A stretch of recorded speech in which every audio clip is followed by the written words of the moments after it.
Mr Hunt, the webcast is live. Sorry? The webcast is live. Oh, jolly. Well, they all heard the good news. All right. Welcome, everyone. I'm Councillor Lee Hunt, Cabinet Member for Planning, Policy and City Development. This meeting is being webcast to allow the public to attend remotely if they so wish. Please be advised that the public seating area is not in view of the camera used to webcast this meeting. If the continuous fire alarm sounds, please evacuate the room and public gallery by the stairwells. Do not attempt to use the lifts. Please assemble in front of Queen Victoria's statue in Guildhall Square. In order to comply with the Guildhall Trust fire marshal regulations, anyone who's signed in at the Guildhall reception desk should sign out when they leave the building at the end of today's meeting. May I draw everyone's attention to the fact that this meeting will be live streamed. Everyone speaking will be on camera. Members of the press and public are also permitted to record the meeting on the understanding that it neither disrupts the meeting nor records those stating explicitly that they do not wish to be recorded. Please can everyone use the microphones and remember to switch them off when they're finished.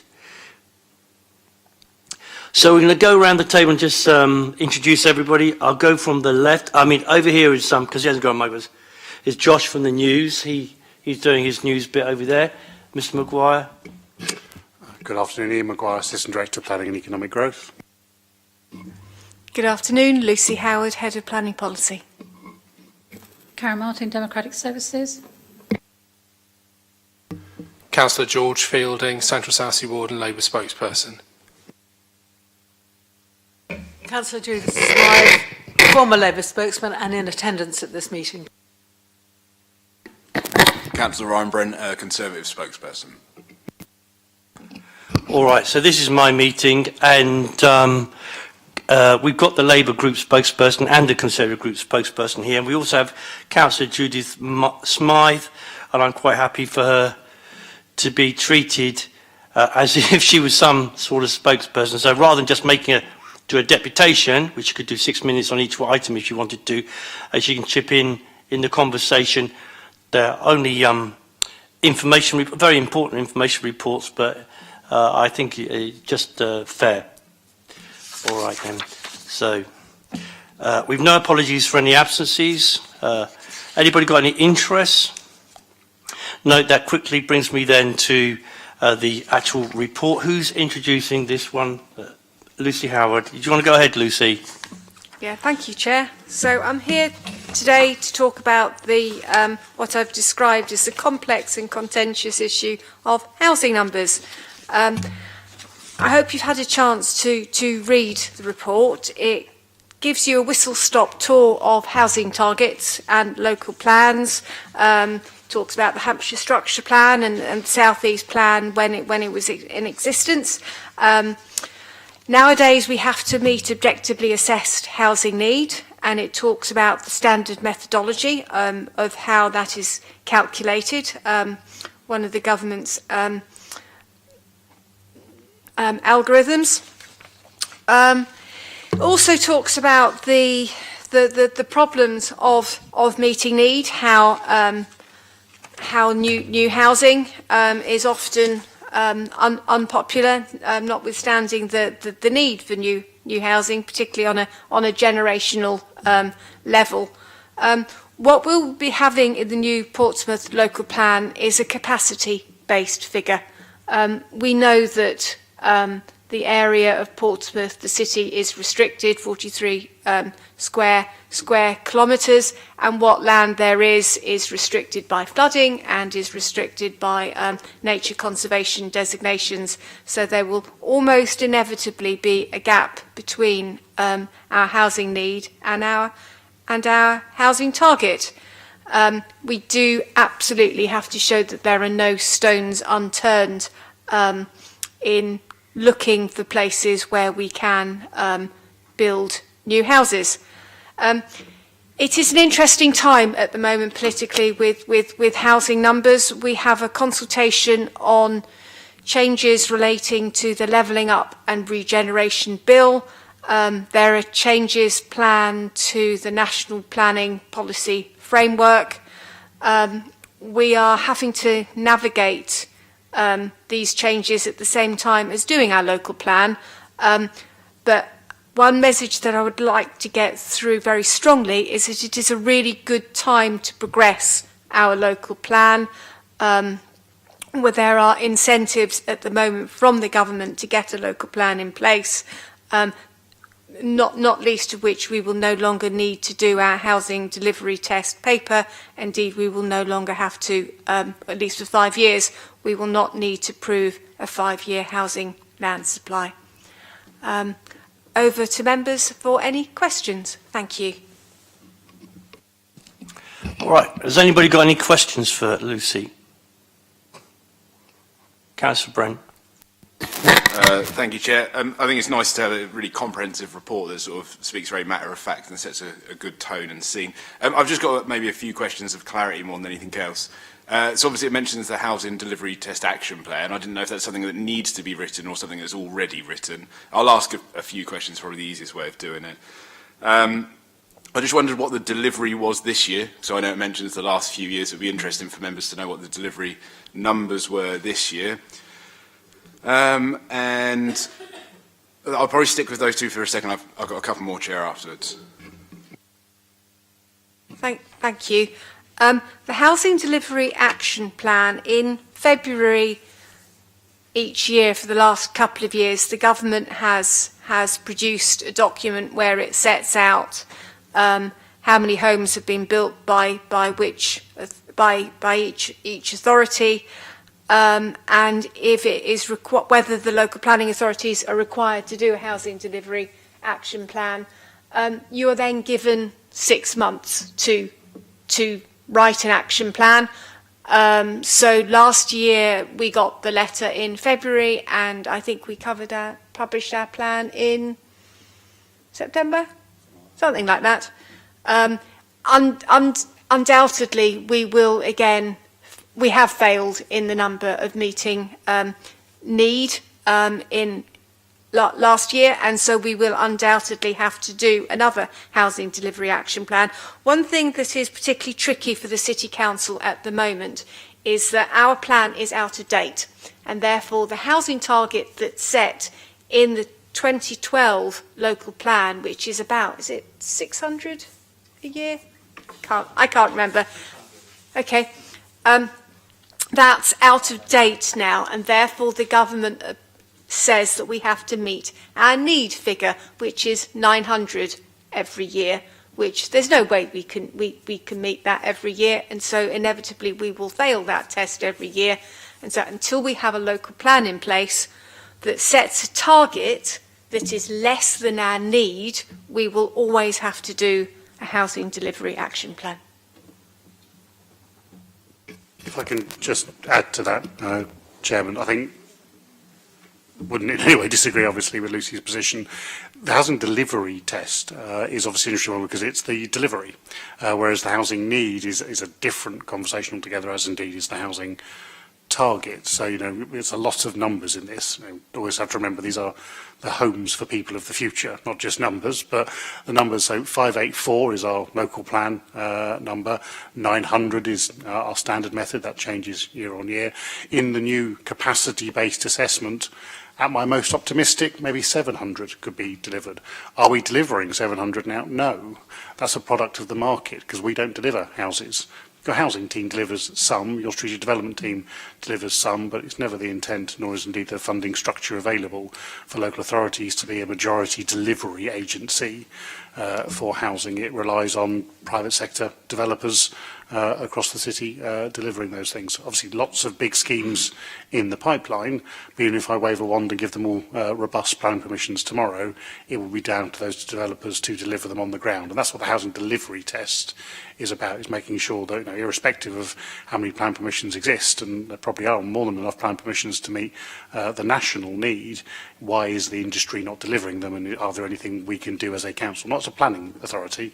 We've largely done our bit, to be honest, as a council, as an organisation, as a place, to help deliver turn those permissions into actual homes of the future.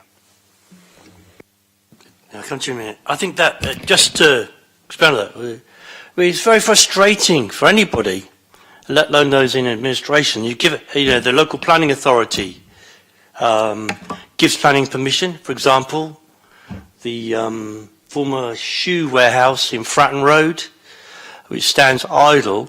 It got its planning permission maybe a decade ago. I know because I moved a proposal to do it. I think that was for 65 housing association homes. But for whatever reason, you could say cost, market, a pallet of bricks has doubled in price, for example. So when people were doing their business studies or business cases around these things, the cost has multiplied enormously for a variety of reasons, which we all know about. So when I hear the word the council has failed to deliver on its housing, that's completely wrong. The environment isn't there to build houses right now. And this is not just in Portsmouth, it's just everywhere. So indeed, the council's trying to be proactive. So we're talking now about compulsory purchasing, for example, Debenhams in Southsea, because the developer won't get on with it. It's owned by somebody abroad. So there are a few things we can do, but large-scale housing building isn't one of them, not right now anyway. So we will do what we can. Councillor Brent, do you want to carry on? Yeah, so it's just a couple more points. And just to push, potentially, if we've got a number, I don't know just how many houses we've delivered this year. That would be useful. The report mentions, literally two comments, Chair, really. So the report mentions unsuitable applications for housing development, and sort of seems, obviously, that's something that we don't want, which I totally agree with. I was just wondering, is there any examples that we've got of proposals or unsuitable applications for housing developments that can be shared from officers to be useful? And then more of a question for you, Chair.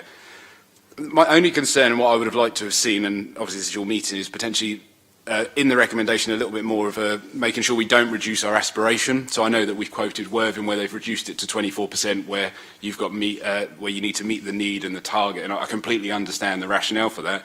I just want to ensure that we're delivering, if we were to look at around 300 houses a year for the last 3 years, so which is either 50% of the Portsmouth Plan adopted in 2012 or 35%.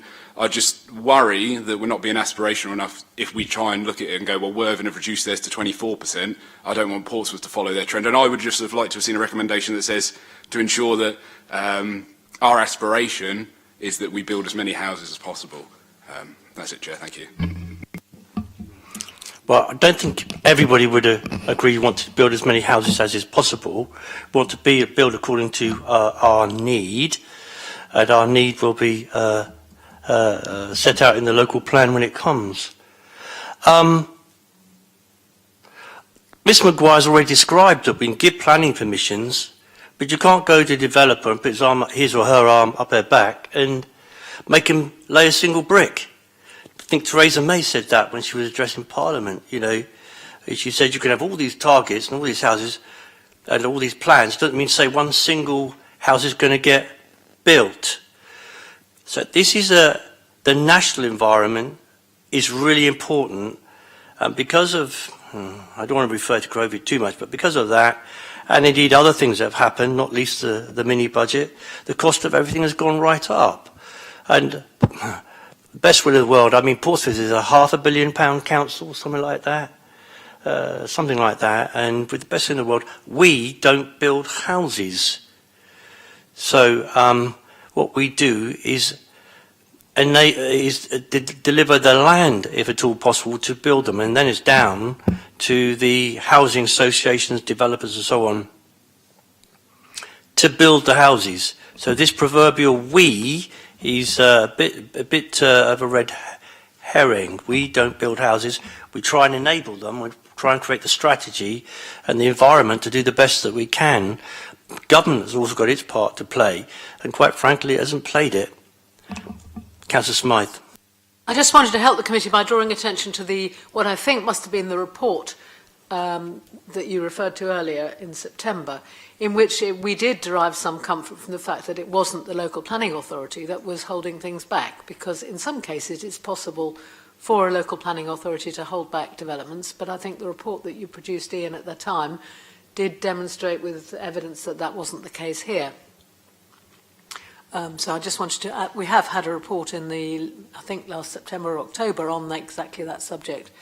And yeah, I was reassured by that, and I think we should continue to be reassured by that. Yes, if you look around the city, I quote the government's own phrases, leaving no stone unturned. So in my patch, for example, there's the QuickSave building. It's got allocated, I think something like 35 flats. And the officers from Regeneration have been over and doorstepped the owner. As a result of that, he's come along and put in for pre-application advice. But you can't make him build it with the best will in the world. You can't force him to lay a single brick or to remediate the land. So, and we saw the recent application at Tipner West held up through no fault of the local authority, but because the Environment Agency stepped in with concerns about flooding. So we are constrained on all sides by quite a lot. Any more questions? Councillor Smythe. Councillor Hunt, a couple of questions unanswered, I think, still. Oh, I beg your pardon. Sorry. Sorry. So we complete, the total of 291 new homes were completed in the last monitoring year, which was April 2021 to March 2022. I don't know how many are being built currently in this year.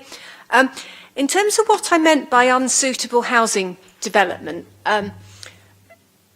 it's interesting to look at appeals from neighbouring authority, and I know of several recently where there is an unnamed authorities where there is no local plan, no up-to-date local plan in place, and the inspector will literally say, this is not a good scheme, but you don't have a 5-year housing land supply, you do not have an up-to-date plan, I am allowing this scheme. And it is not good planning, but unfortunately that is what happens when you don't have an up-to-date plan. In terms of reducing aspirations, we don't want to reduce aspirations for the city, absolutely. And we do need to demonstrate at our examination that we have left no stone unturned in terms of looking at housing sites. So there is no intention to reduce aspirations. No, none at all. In fact, I was up in your patch only a couple of days ago looking around, is it Waterside Road with all, Waterworks Road, that's right. I remember giving the okay for it a couple of years back. I think it's come on quite quick. And the houses up there are absolutely lovely. I think they're a mix of social housing and private housing. Really, really lovely houses. It's all new. There's room for more. There's room for more. But so things are happening.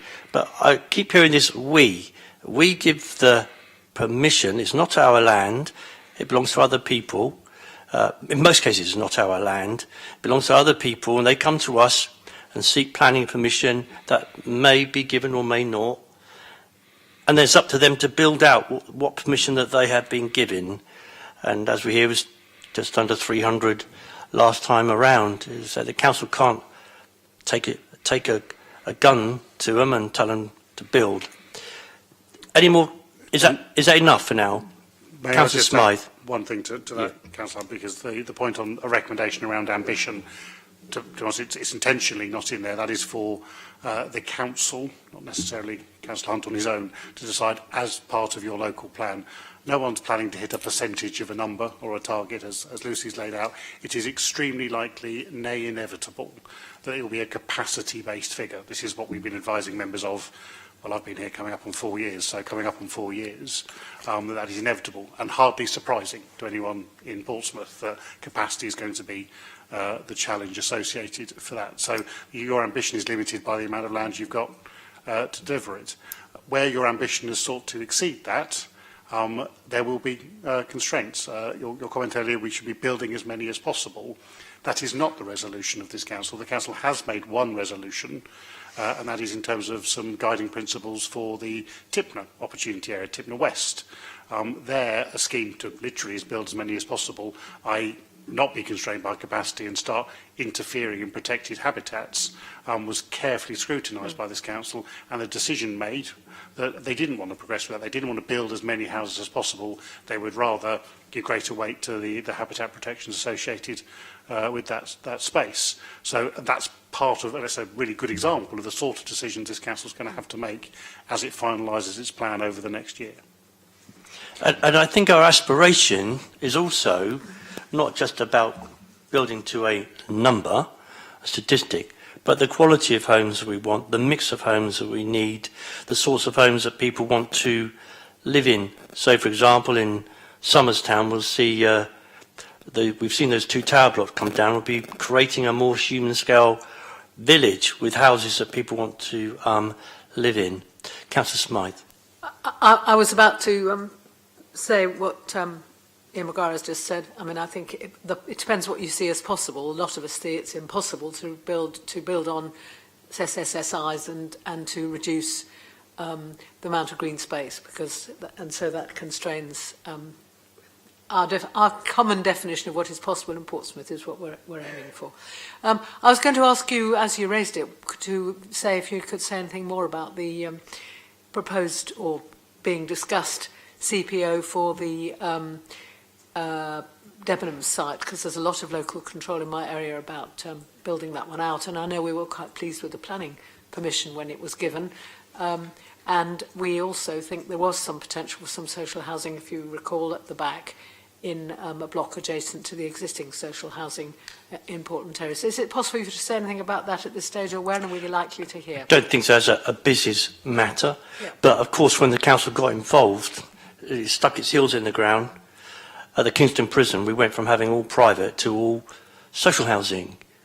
So these things can be done, working with our partners. I can't really talk about that one, no. I was just about to commend that development because it is looking absolutely lovely. I don't believe it's all social housing, actually. All the new build is. You may well be right. Very nice. But It's very, very nice. You're right. But people said we won't get it done. It's been done. I wanted to say something that slipped my mind now, but... That's the best way to produce social housing as well, is a negotiation prior to building, of course, and that's been a really good example, and I hope we could replicate that on the Debenham site.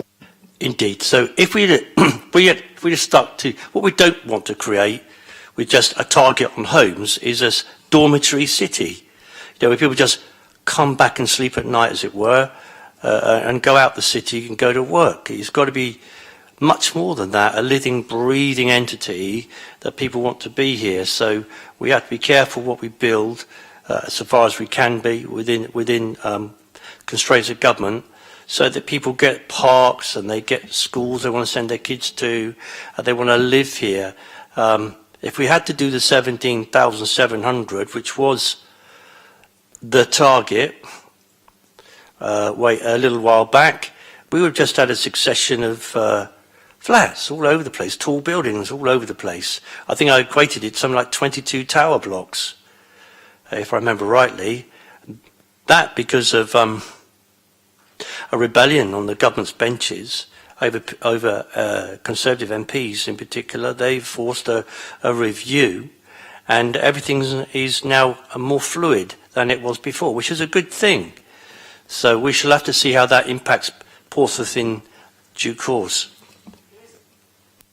The TCPA education module tomorrow morning for the members and others to listen to the changing government attitudes tomorrow morning, and it's I shall be going. Well done. Any other questions or comments? I mean, these are reports that members asked us to bring. I was content to bring because it informs people, it keeps things in the open and transparent, nothing to hide, and quite happy to debate with people about aspiration, housing numbers, whatever. So I think that concludes that report. Thank you both very much. Can just add one final thing? Yeah. It's almost just an invitation that members, well, I'm sure, be fully aware. A series of workshops have been put into the diary, now inviting all members to come along and steer the local plan in a collegiate way, at the request of the portfolio holder and leader.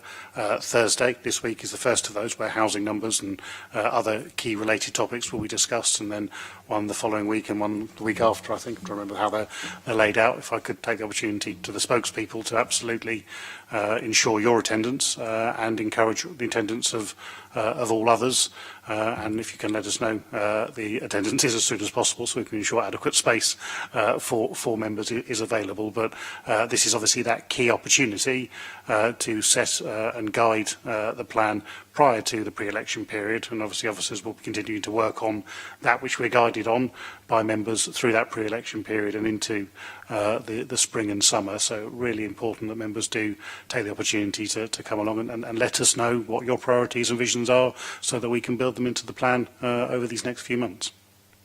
All right, I can't twist developers' arms, but I can twist your arms a bit. Thursday, 12 Thank you for o'clock. putting it on. I've signed up for them all, Chair. Yeah, much obliged to you. Thank you very much. Right. Could we go on to the next item then, please? I think this one's me, as we don't have a permanent head of development management. An update on development management performance was requested. That's covered in the agenda, primarily 3 colourful graphs for members' attention on page 13 of the papers as I have them. Shows the general position of performance.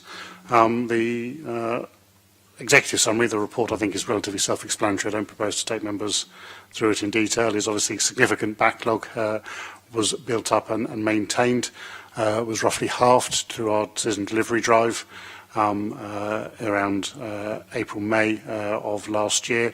Has crept up a little bit, as you'd expect, bounced back from that, but that reduction in backlog has had a significant improvement on a number of our indices, and throughout that time we've managed to make some notable improvements to the median determination period. Obviously, like any statistics, they hide all sorts of things, and there are individual cases absolutely well over time, and overall our percentage in time has struggled in these periods as well, and is below where we wish it to be. Obviously, as members are aware, that has also led to one specific category of determination, the non-majors, falling below the government's target threshold of 70%, and thus a need for government to discuss, along with 16 other local authorities, where 17 authorities have the same problem in the country at the moment, the need or benefit of designation through that, which we have responded to in a letter that we've appended for transparency to today's agenda. Obviously happy to answer any questions members have. Yeah, I mean, it's the non-major. Obviously, you've seen. I was asked, did I want to append the designation response letter, which I did. I wanted it out in the open. It is the non-major ones which have caused a designation letter. You may wish to focus on that, I don't know. But in all the other categories, the council has met its target. And the waiting time overall has dropped from 135 days to 55, 56 days or thereabouts. That's a really very big improvement, and I'm very pleased about that. And I've been to see the officers, been up to their area, and thank them personally for all their hard work at achieving that. The non-major ones also, of course, include HMOs, and every third meeting is an HMO meeting. I'm very well aware of Councillor Smythe's view on this, but I've not yet been notified by any other members of the planning committee or the planning committee as a whole whether or not they want that scrutiny delegated back to officers. As yet, I haven't had no indication. That's a matter for the local planning authority and not me. But of course, if that did happen, it would help that bit more, on top of all the other decisions that we made, all the other constitutional decisions that we made around the over 10 homes and over 1,000 square metres of industrial floor space. So those are done by delegated power now. So this is seeing some improvement. And of course, there are 20 other councils in the same boat. And I would point out two that are, it's not our fault, no one's fault in particular. Well, I would point the blame with the government, the cuts to the local authorities by the government, that it's very difficult to find and recruit and retain local government officers who do planning. So I think we're 40% understaffed, Mr. Maguire, something like that. So imagine if we had that 40% extra staff, we're up to strength, as it were, we wouldn't have any of these issues at all. But unfortunately,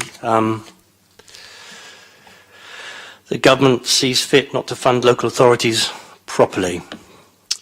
Any questions or any comments on this particular report, Councillor Fielding? I was just wondering whether anything has come of the letter as of yet. No. Do we have any indications to what we would expect to receive in response? No, we have. So there's no particular timeline for this. Only one authority has ever been designated before, and it was a clear outlier at the time. So we don't have much precedent to fall back on how long government may choose, and indeed which minister may be sitting in a planning chair on that day to make such decisions going forward. Yeah. I'm obviously very well aware of what's appeared on your website, the Labour website, about this particular matter, which is I understand why it's there, but we're not an incompetent council. We're 40% understaffed in planning. One of the lead managers is not. Haven't fulfilled that post yet. We'll do that as soon as we can, and we'll do our level best to catch up wherever we can. But things may improve. They may get worse. Who knows? Councillor Brent. Thank you, Chair. It was just, maybe this is a question I don't know. Obviously, around 20 local authorities have got this under the 70%. I'm just thinking, how many local authorities are we comparing to? So obviously, if that's 20 and 25, then that's fine. But if it's 20 and 600, actually, we're in a very, very small percentage of councils who are getting this warning from the government, and that's just my worry. I think it's useful to add, I think that I completely understand the lack of resource in the sense that the planning department are 40% under, and I think the planning officers are doing a fantastic job and working as quickly as they can. I can't emphasise that point enough, but I just think it's also important to highlight that actually if there's only 20 local authorities who have got this letter, that's also quite a worrying position to be in. I have got another comment, but I'll wait for a response first. Ian, do you want to give an officery response to that? Yeah, little more I can add. I mean, certainly I wouldn't say it's not a worrying position to be in, absolutely. A key point, and when I wrote this response, the first one I put in there is acknowledging that improvement needs to occur. We need planners. We need competent, trained planners to do that, and there's a number of burdens and hurdles that prevent that to solve that. The processes in Portsmouth are extremely streamlined. The permanent staff are extremely dedicated and highly competent. There's just not enough of them. So that is it's a very concerning position to be in. I think, say, statistics and will get us only so far in these sorts of conversations. There's over 400 local authorities, but obviously if 380 of them were 1% off across every category for failure, we'd still be within the top 20 or bottom 20, however you want to put it, on that point. So we don't have that detailed analysis, or certainly I haven't put the time into doing so, because I'm not particularly concerned about how we compare to other authorities. I'm concerned about getting Portsmouth to perform better for its citizens. Yeah. The challenge I have for you then, Councillor Brent, is every third rotation of the planning committee is about HMOs. Now, at the moment, nobody has said to me that we want to help get that number down around non-major applications, which is HMOs, which is soaking up a lot of time. Is it the wish of your group, do you think, that you wish to remove that scrutiny around HMOs and allow this difficulty to abate? I don't think I'm necessarily the person to answer that, as I don't sit on planning committee. I think you'd have to ask the members of our group on planning committee. I'm not a spokesperson for planning committee, I'm a spokesperson for your portfolio. Which is planning policy, and that is a policy, so there you are. If you would like to email me with your group's view about removing the scrutiny of HMOs in order to mitigate the weights that you clearly want to be brought down, I'll be very pleased to hear from you. Councillor, ladies and gentlemen, then we'll come to you. Councillor Smythe. I think just to clarify the matter, it is very much in the public domain. We have had a terrifically heavy agenda of meetings in the planning committee, and that's going to continue, I'm sure. And we're very happy to be trying to be part of the solution on this. As you're right, a third of the applications we look at are HMO applications, usually for HMOs to increase by one person in one bed space. And we've been very, very consistent in our desire to scrutinise those, but particularly to reject those that don't fall within our standards. And I think actually over the last couple of years we've got a very, very consistent policy-driven policy to make sure that the ones that don't fulfil the space standards or are not providing good standard of accommodation for the proposed number of residents don't get through, but actually most of them do get through. And I think they're only there because one member of the council has called them up. They wouldn't be there otherwise. And if that one person could stop calling them up, we could get through some of the bigger, more important applications much more quickly. And I'm sure the majority of the planning committee would like to do that. I can't speak for all parties, but I am, having chaired it for a year, I think there'd be quite a big consent to do that. Right. As a result of what you have said, I will write to the groups, you and your leader, and the members of the planning committee to see if that is their wish. And then I will write back to all members and let you know what people have reported back. At the moment, we can't overturn the wishes of the one member. I get that. I sincerely get that. I suspect very few members will want that scrutiny removed. Councillor Fielding. All I was going to add is that the scrutiny of the HMO applications in particular is there to iron out any poor applications, basically, and properties that would not be of good livable standard. And I think we've got to a good place on that. What I would say is it's all well and good writing to the different groups and members of the planning committee, but the decision to have those applications on there came from the leader of the city council. So it's for him to make the decision to some extent. I understand that. And it would be really good for me to be able to report back to him that X, Y and Z on the planning committee said they don't want to do this anymore. Now, I won't hold my breath for that, but I would say that members can't have their cake and eat it. You know, they can't complain on the one hand that we're not able to get through planning applications and we fall down on these non-major applications, and then have the committee overburdened, perhaps as one's better, with applications that don't have to come. And I've tried to remove some of those, but we had 3 or 4 months of politicking around that back in the summer, so we have got to a slightly better place. But if members want to mitigate and reduce this backlog of non-major applications, then they need to tell me, and then we'll see where we go from there. I believe the officers have got the gist of what it is we're talking about around HMOs, and they understand our space standards, and they may wish to.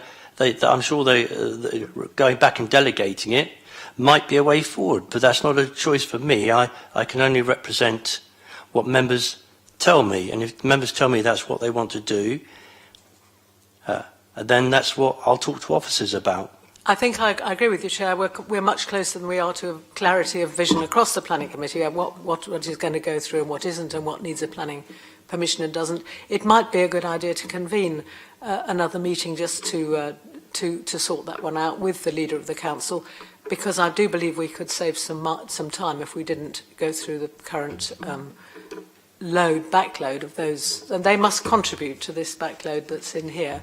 and that is a waste that is not in the public interest for us to continue.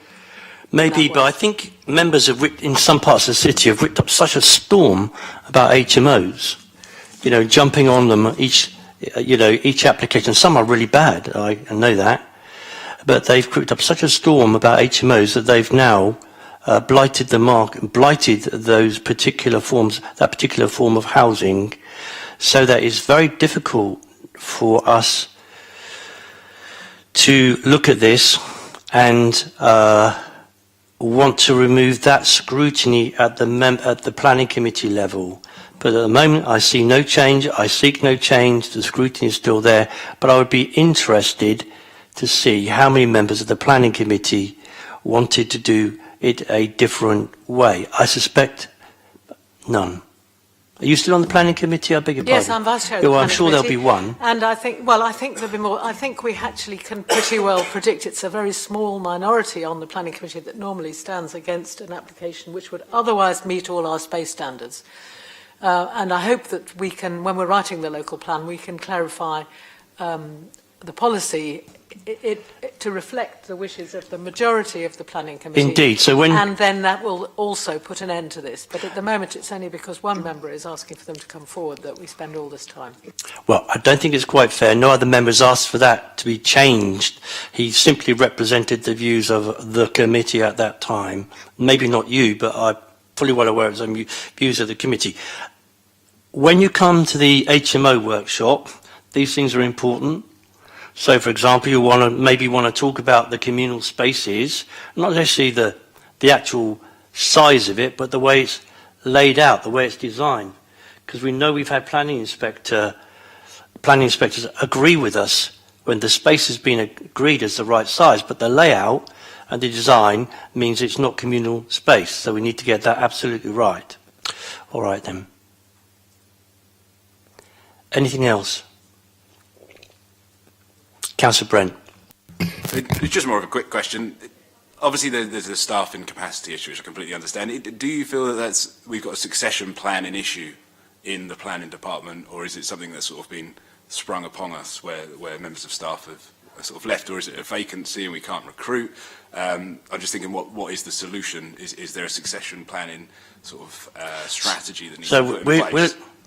If I may, we're going to look at we're looking at pay across the council.